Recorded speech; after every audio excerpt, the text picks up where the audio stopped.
আজকে আমরা চলে এসেছি তালের রস খেতে। কিভাবে তালের রস গাছে সংগ্রহ করে সেটি দেখাবো আপনাদেরকে।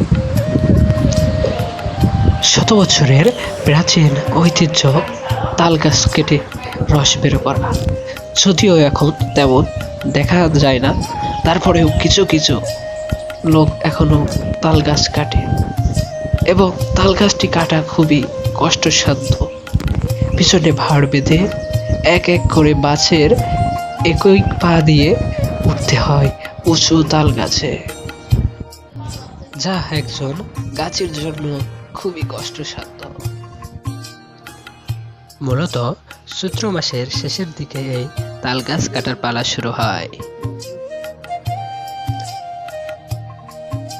যদিও এই তাল গাছ কেটে রস বের করে গুড় সহ নানান রকম পাটালি তৈরি করা হতো, কিন্তু প্রচণ্ড গরমে তৃষ্ণার্ত মানুষ এই তালের রস অত্যন্ত সুস্বাদু এবং মিষ্টি হয়, তা বর্তমানে গাছের তলা থেকেই শেষ হয়ে যায়, অনেকে তা খেয়ে ফেলে।